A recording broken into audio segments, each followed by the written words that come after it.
Salut les geeks, c'est Nawak, bienvenue dans cette toute nouvelle vidéo spéciale critique de The Walking Dead saison 10, épisode 17, puisque comme vous le savez, IMC a officialisé l'ultime saison 11 qui sera diffusée normalement cet été, et en attendant cette dernière saison 11, IMC a décidé de nous balancer 6 épisodes bonus.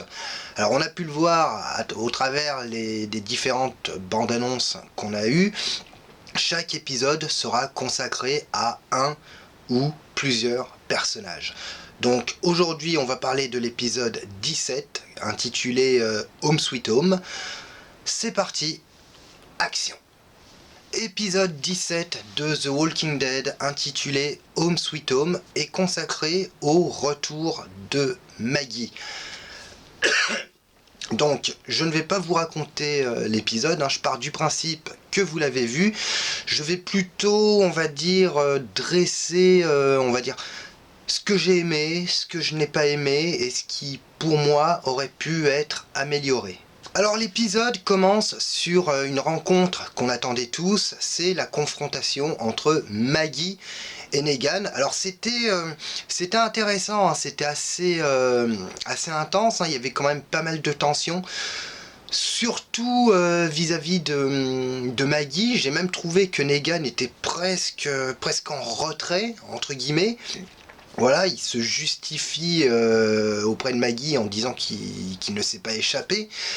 J'espère toutefois qu'on aura quand même, dans les prochains épisodes, d'autres ou au moins une autre confrontation entre Maggie et Negan. Parce que là, ils peuvent pas nous faire le coup du Maggie accepte de revenir à Alexandria et de passer outre, de vivre avec Negan sans chercher plus loin. Je pense que ces deux personnages ont besoin de nouveau de se retrouver en tête à tête et de discuter, pourquoi pas, d'échanger. En tout cas, si c'est l'ultime confrontation entre Maggie et Negan, et qu'après c'est ils se croisent sans rien se dire, c'est un peu léger. Donc c'est pour ça, j'espère que prochainement on aura l'occasion de revoir Maggie et Negan.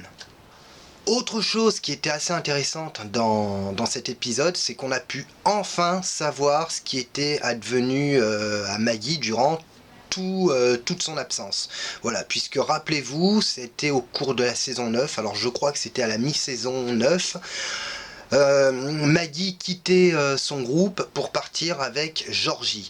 Donc là, on sait ce qui s'est passé. Alors visiblement, Maggie a beaucoup voyagé et son rôle, c'était en quelque sorte de rencontrer des groupes, des communautés et d'établir, on va dire, entre guillemets, une connexion entre elles.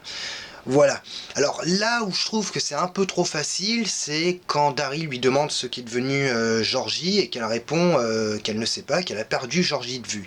Je trouve que c'est un peu facile parce que Lauren Cohan, l'actrice qui interprète Maggie, a quitté The Walking Dead. Donc du coup, pour justifier son absence, il a fallu pondre une espèce d'intrigue secondaire avec ce nouveau personnage de Georgie.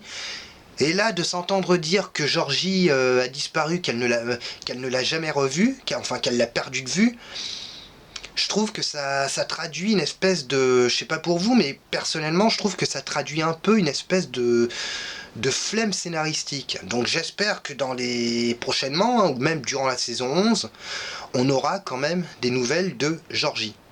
C'est malheureusement le problème avec The Walking Dead, c'est que dès qu'il s'agit de tisser une espèce d'intrigue secondaire avec des personnages secondaires qui pourraient avoir une certaine importance, le problème c'est que les scénaristes s'en mêlent complètement les pinceaux, ou alors pire, ils font dans la facilité et ils balayent tout du revers de la main. Donc j'espère qu'on aura durant la saison 11 des nouvelles de Georgie et de sa communauté pour que l'ensemble puisse quand même rester cohérent. Autre chose dans cet épisode, c'est indirectement le personnage de Connie qui est traité par l'intermédiaire de Kelly. Alors je ne sais pas vous, n'hésitez pas à me dire dans les commentaires, vous ce que vous en avez pensé, mais moi personnellement j'avais complètement zappé Connie. Et là aussi on est dans... Alors là aussi c'est le problème en termes de scénario, parce que pour moi personnellement Connie il fallait qu'elle meure dans les grottes. Malheureusement, les scénaristes ont pris la décision de la laisser vivre. Alors, on savait durant la saison 10, je crois que c'était Yumiko qui disait qu'elles avaient réussi à sortir des grottes. Après, elles avaient été séparées et il me semble que la saison 10 se terminait sur la rencontre entre Connie et Virgile. Le problème, c'est que l'actrice qui interprète Connie, là, actuellement, est sur une autre série, je crois que c'est The Eternals, voilà. Alors, comment ils vont traiter son retour dans The Walking Dead? Si retour il y a, parce que le problème, c'est que si l'actrice ne revient pas dans The Walking Dead, ça va être un peu délicat pour eux de traiter du personnage sans qu'on puisse le voir. D'autant plus que là, elle a rencontré, on le savait dans la saison 10, elle a rencontré Virgile. Donc forcément, il doit y avoir, il a dû se passer un truc avec Virgile. Donc franchement, je sais pas où ils veulent vraiment nous diriger, mais pour moi, vraiment l'idéal, c'était de la faire mourir durant la saison 10 dans les grottes. Comme ça, au moins, on se débarrassait de Connie. Ça permettait accessoirement de traiter de Daryl par rapport éventuellement au deuil, l'absence de Connie, puisqu'on sait que Daryl était très attaché à Connie. Mais là, je sais pas vraiment où on va avec Connie. Alors est-ce qu'on va être amené éventuellement à la revoir durant la saison 11 ? Peut-être, peut-être que l'actrice va pouvoir revenir durant la saison 11. Ce serait bien, parce que si l'actrice ne revient pas, ça va être vachement... ça risque d'être assez tendu à traiter. Alors moi, il y a quelque chose que j'ai beaucoup aimé dans cet épisode, et alors ça dure pas longtemps, ça dure 3-4 minutes, c'est tout le côté survival qu'on a dans la forêt quand le groupe est pris pour cible par l'individu là dont on ignore tout. Alors j'ai beaucoup aimé parce qu'en fait en termes de mise en scène on est toujours dans...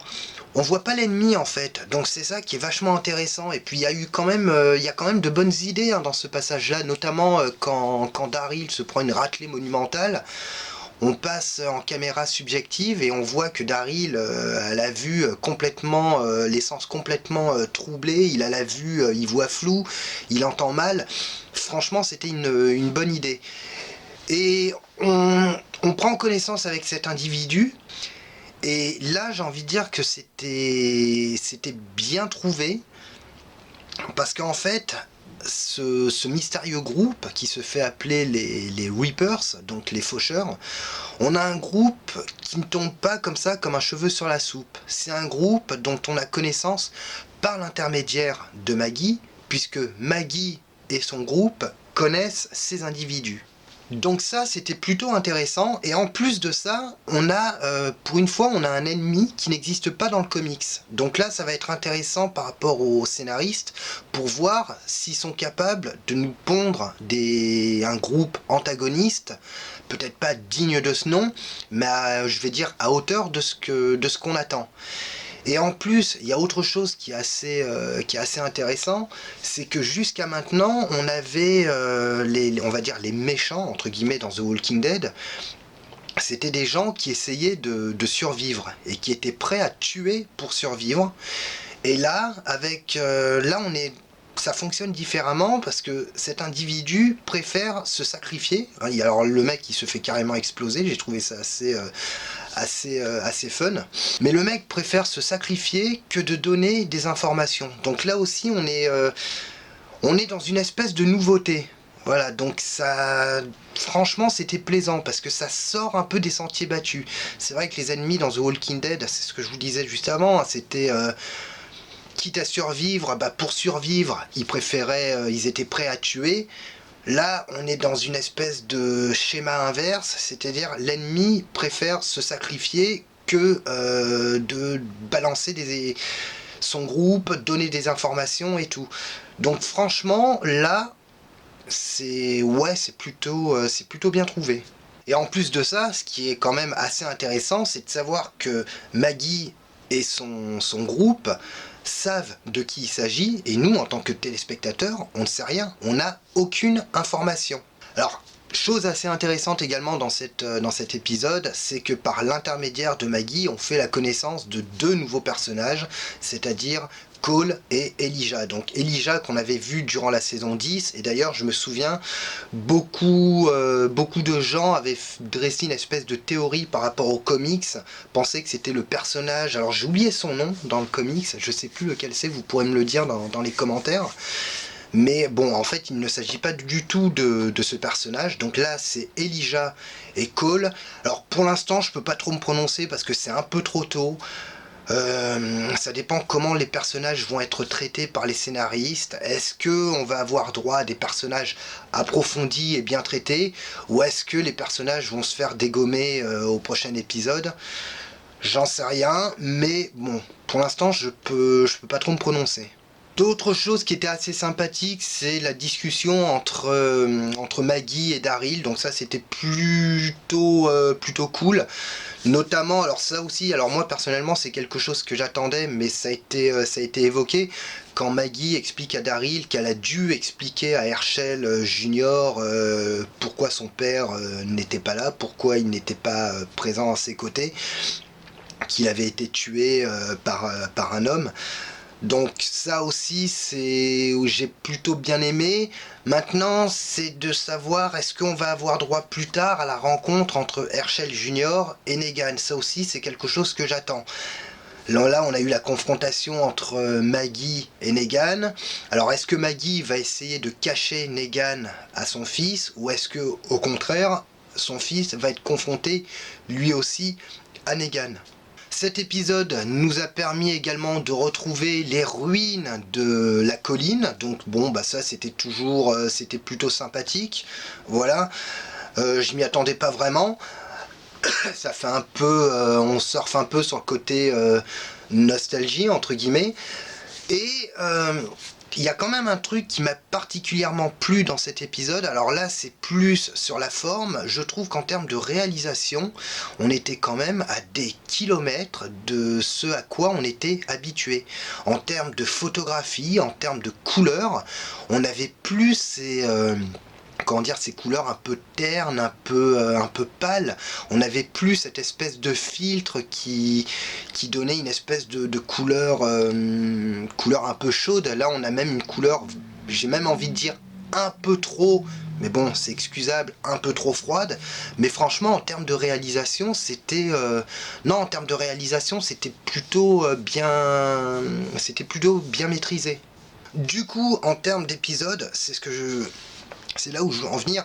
On n'a pas un épisode oufissime, mais on a un épisode qui fait largement le boulot en termes de transition. C'est-à-dire le contact entre Maggie et le groupe est établi. On fait connaissance de ses nouveaux compagnons de voyage. Et la situation à Alexandria est plus ou moins exposée. Donc je pense que tout va se jouer en fait en termes de qualité, tout va se jouer sur les épisodes futurs qu'on va avoir. Donc sur ce, moi je vous laisse. N'hésitez pas à laisser un pouce bleu, n'hésitez pas à activer la cloche, n'hésitez pas à me laisser un commentaire pour me dire comment vous avez trouvé cet épisode. Moi, je vous retrouve la semaine prochaine pour la critique de l'épisode 18, et d'ici là, je vous souhaite une bonne semaine. Ciao!